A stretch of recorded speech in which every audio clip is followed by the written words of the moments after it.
Welcome to Ganiyari.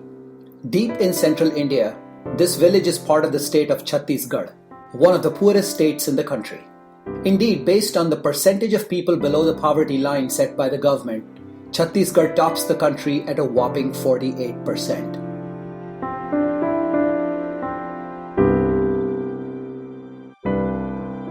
Ganiyari is plagued by numerous public health problems. Infectious diseases, common to many poor Indian rural communities, are frequent because of lack of predictably safe drinking water. Tuberculosis is still quite common.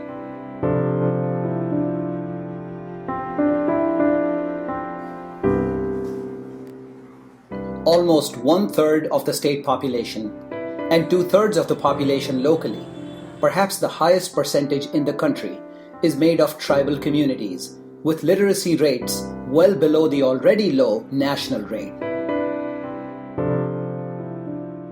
Serious health problems abound. Tribals are uniquely susceptible to malaria, especially the most lethal falciparum type.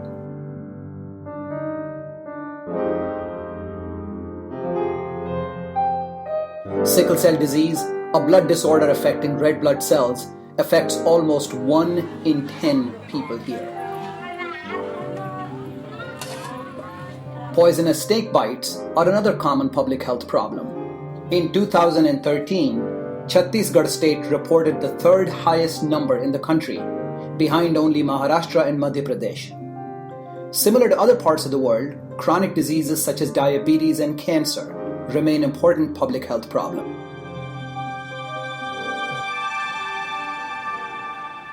"750 miles north of Ganiyari, in the bustling, chaotic metropolis of Delhi, sits the premier medical school of India, the All India Institute of Medical Sciences.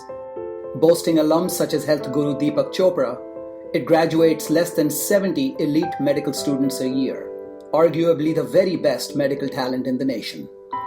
Sadly, less than half of them stay in India to practice. The vast majority leave to settle in the United States. Just around the turn of the century, 2 young doctor couples, graduates of this institution, were mapping out a different plan: to devote their lives serving the poorest of poor communities in rural India.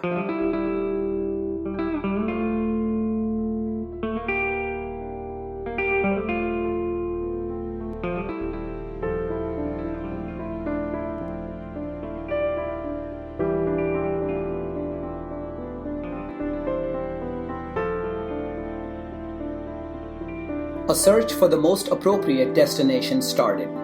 The search finally narrowed down to a place hundreds of miles away from home in Ganiyari. The only criteria?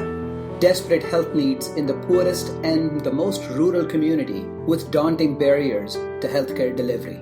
We wanted to work in an underserved area. We were looking for a place for a long time. We went to various places.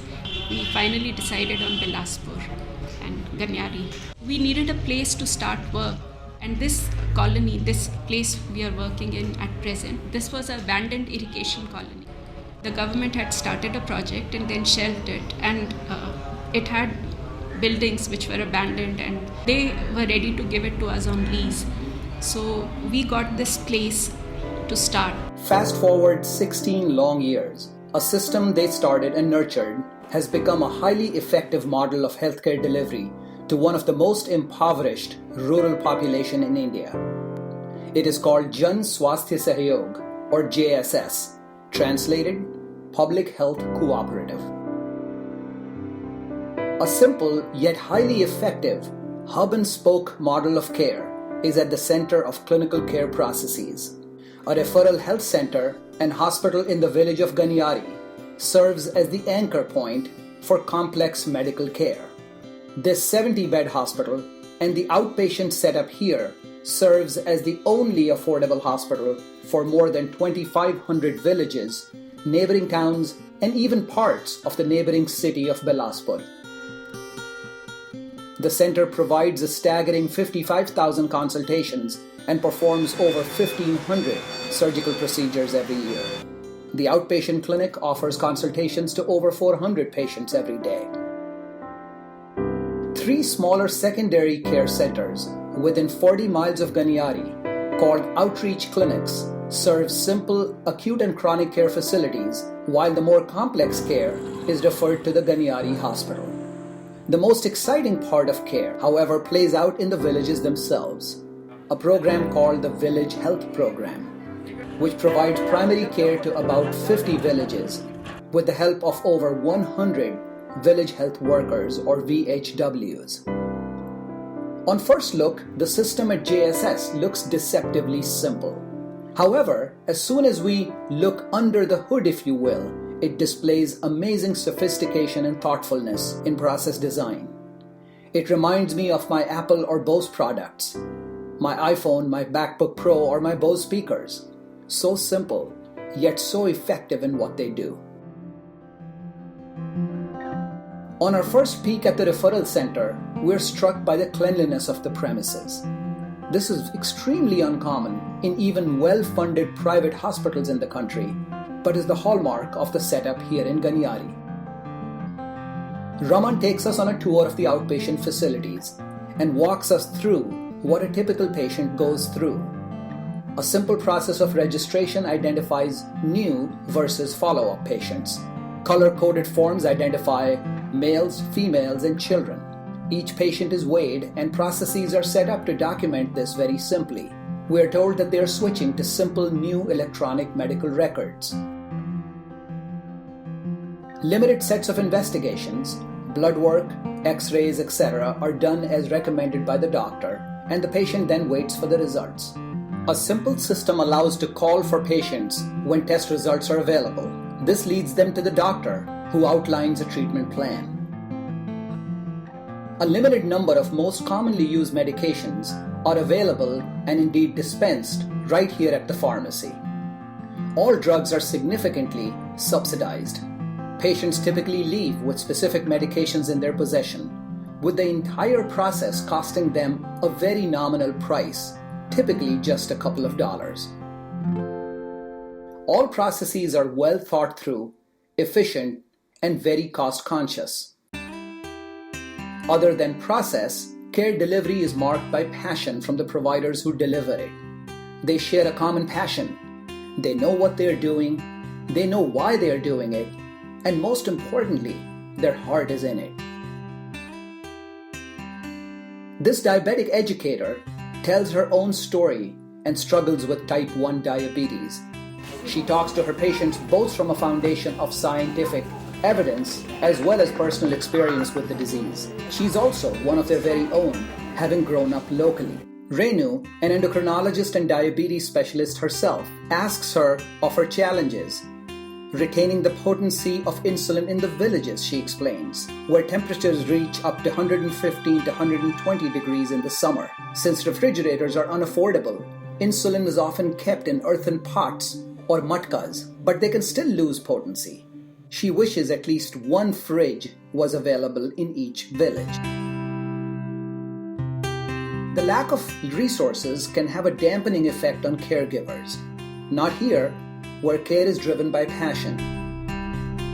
This starts at the top. The founding doctors have a deep calling and interest in reducing health disparities between the haves and the have-nots. What Martin Luther King said about inequity when he was talking about different types of inequities, that of all inequities, inequity in healthcare is the worst of them all.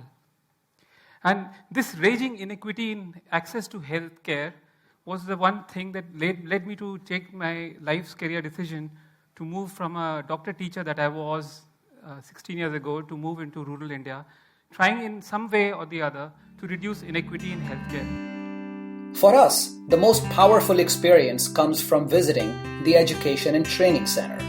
This is where we learn of what truly plays out in the field, out in the villages. Care is primarily coordinated by village health workers. These individuals are trained to treat common diseases in the field, such as diarrhea, upper respiratory and ear infections, pneumonia, and malaria. They form the foundation of preventive public health in the community itself. You would think that these workers are chosen based on training and experience. They are not.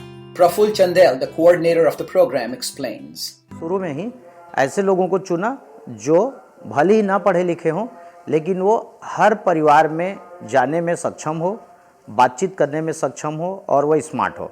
Another reason for choosing locals is that they can most effectively dispel locally prevalent superstitions. जन स्वास्थ्य सहयोग का काम जब हम लोगों ने start किया तो कुछ ही महीनों कुछ ही समय के बाद में हमको कॉलरा का बड़ा एपिडेमिक कई गांव में देखने को मिला। गांव के लोगों को सिखाना पड़ता था कि देखो पानी में कुछ ना कुछ गड़बड़ी हुआ है, मतलब पानी में मल मिला है, इस वजह से ये बीमारी गांव में फैला है। उनको लगता था कि गांव में कोई जादू किया है, कोई भूत है, कोई प्रेत है, इस वजह से बीमारी गांव में हो रही है। तो हम लोगों ने उन सब बातों के लिए पिक्चर बनाया और गांव के कार्यकर्ता को सिखाया और उस तरह से गांव के लोगों को भी सिखाया। A lot of thought has gone into training these health workers. उनके गांव के ही आसपास में किसी पंचायत बिल्डिंग में या किसी स्कूल में उनकी एक दिन की ट्रेनिंग रखते हैं।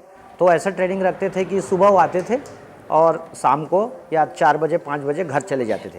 तो पहले हम उनको सिखाए कि अपने गांव के आसपास में ही हम बैठेंगे, और जब उनको ये विश्वास आने लगा तो हम लोगों ने फिर उस ट्रेनिंग को पहले हम हफ्ते में 1 दिन करते थे और अभी की स्थिति में हम महीने में 1 दिन करते हैं और 2 दिन की रेसिडेंशियल ट्रेनिंग करते हैं। How is the program structured and monitored? I ask. इसका मॉनिटरिंग करने के लिए हम लोगों ने पूरा 108 कार्यकर्ता लोगों का 4 ग्रुप बनाया है। 25 से 30 लोगों को एक ग्रुप होता है, वो ट्रेनिंग में भी उसी तरह से आते हैं।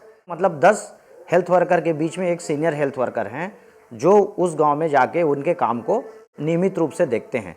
Once again, the common thread has been passion and persistence. Praful himself has a master's degree in sociology and has been with the program for a very long time. The majority of health workers have also been with the program since it started. जो भी हमारे health worker हैं, 90% health worker पिछले 16 साल से हमारे साथ काम कर रहे हैं। Like the founders or the diabetic educator or Praful, they share the passion and persistence so characteristic of the program. We met this village health worker. Years ago, while sleeping at home, both her children were bitten by a poisonous snake. The son sadly succumbed to the effects, but the daughter was eventually transferred to JSS and saved. Now, this village health worker knows exactly what to do for poisonous snake bites and does it with an unparalleled passion.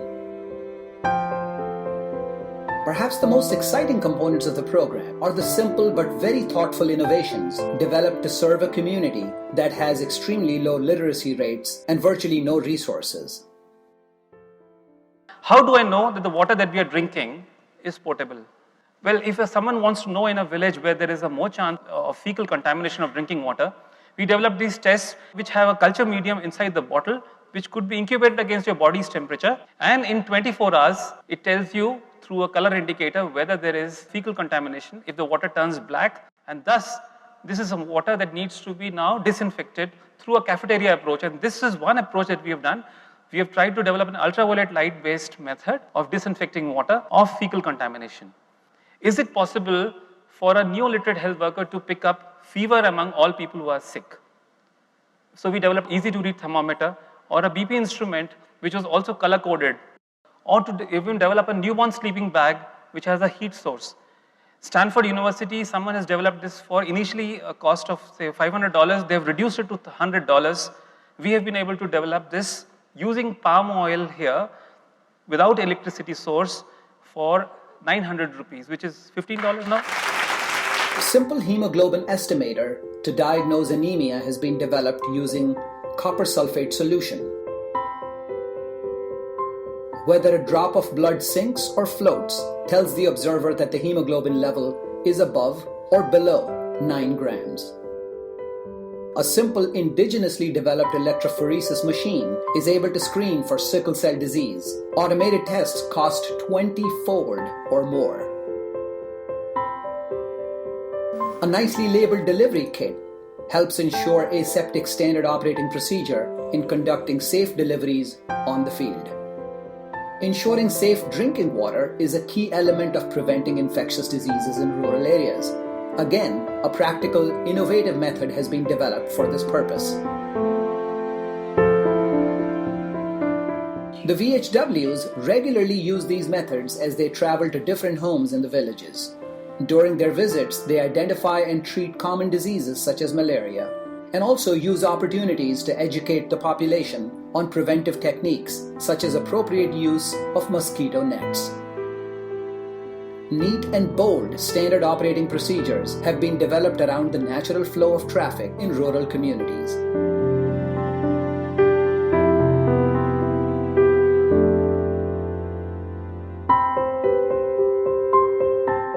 The importance of education is evident all around the campus. Large spaces are set up for education of VHWs, and also training educational materials have been extensively developed. Of note, these materials have a strong pictorial depiction respectful of the low literacy rates of the people being served. In 2010, a formal training program for nursing education was started. A&M is a 2 years program, and they mainly work in community level. Then GNM is a 3 years course, and they mainly work as a staff nurse in hospitals. Every year, almost 900 applicants, mostly locals from Bilaspur district, compete for 25 nurse training positions. Once again, the criteria for selection are not just academic. We have not only the subject wise, we have an interview like social background, whether father, mother is there, whether earning member is there, how many siblings, whether she is a key person to learn in the family. So that we'll keep it in mind. 2 cohorts of students have now graduated from the program. What do they do on graduation? About 85% in government sector. They easily get the job because they are highest in rank and skill training is better than others. And about 10% in private sector. Once again, a strong desire to serve starts at the level of program leadership. My husband is in Coimbatore. I stay alone here. I see the poverty of life in the people from childhood in myself. And then I get satisfaction in myself in doing this one. A passionate desire to serve is picked by us at all levels. This is not just lip service on a national stage. It plays out every day at JSS. Among the many stories, we pick up one where the doctor herself donated blood to a severely anemic pregnant patient before a cesarean section. She reluctantly and modestly describes the incidents. We had a lady with severe anemia who had an hemoglobin of 4.5 or 5 and who needed a cesarean section immediately. So I donated 1 unit of blood which we transfused, and within an hour we did a cesarean, and we were able to save the mother as well as the baby. But it's a very nice feeling, and to save a life, to see a baby, to see the mother well, because a mother dying in labor, I think it's unjustified. That you die while giving birth, you're bringing forth a new life, and I think it's not justified.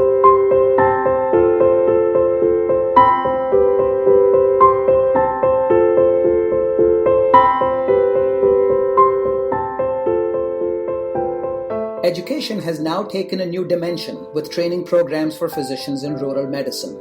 A post-residency doctorate, a DNB program, allows a rotating resident at all times and, along with junior physicians, ensures 24-hour clinical coverage at the hospital. Also, visiting residents and fellows often spend time learning rural medicine. Annie Khan, a native of the San Francisco Bay Area, is spending 6 months at JSS. So I'll spend a year total at JSS, but it's split between 6 months and 6 months to learn about healthcare in a resource-poor area. And so the site that I chose and was accepted to was JSS. And then in the U.S., we do another 6 months in Navajo Nation. And so this goes on for the next 2 years. So we spend a large amount of time, one, to help create any sustainable projects that we can do, 2, learn about the patient population, and 3, have a strong understanding of the system. As we later walked to the cafeteria, we noticed something unique. In a country where class differences dominate every walk of life, we're struck by the truly team-based atmosphere. All the staff eat in one area. All patients and staff eat the same food, which, by the way, is extremely delicious. The only separation is between patients and staff, which allows for private social conversations within staff members.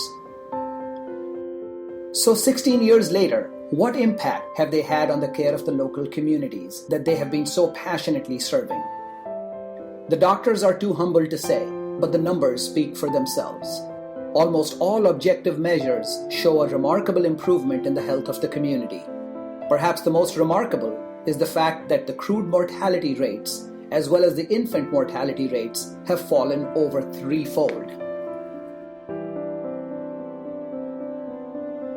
All the efforts in education to prevent malaria have also paid off. The annual parasite index, a measure of the number of positive blood slides for malaria, has dropped impressively over fourfold. So what are some of the challenges in getting there? Anju explains. Clinically, when the patients are poor, they cannot afford a lot of investigations and tests.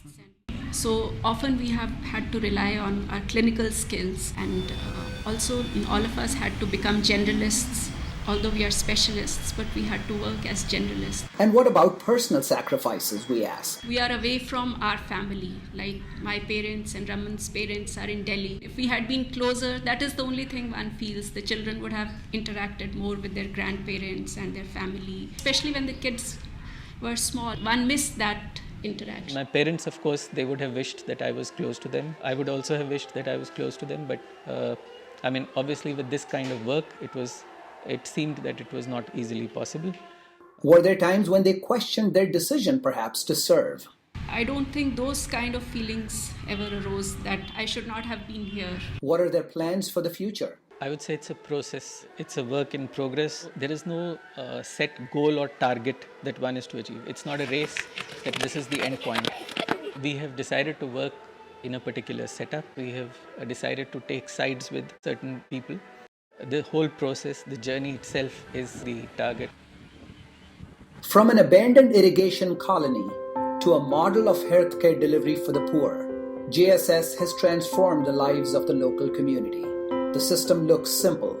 In reality, it is complex and sophisticated, involving passion, process, and persistence.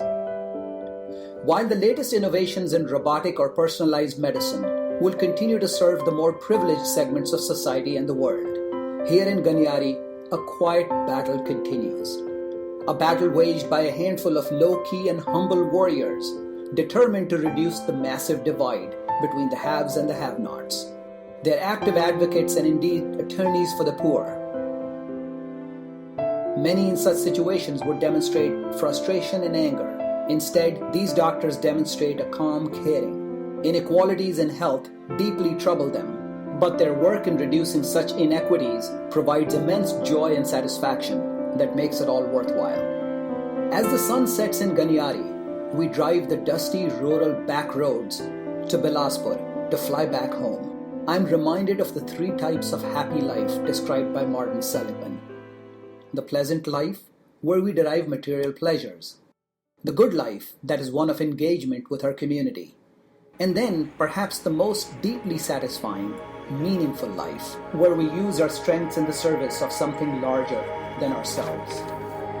Our pursuit of a meaningful life just got a bit stronger after our flirtation with Ganiyari and our short date with humanity.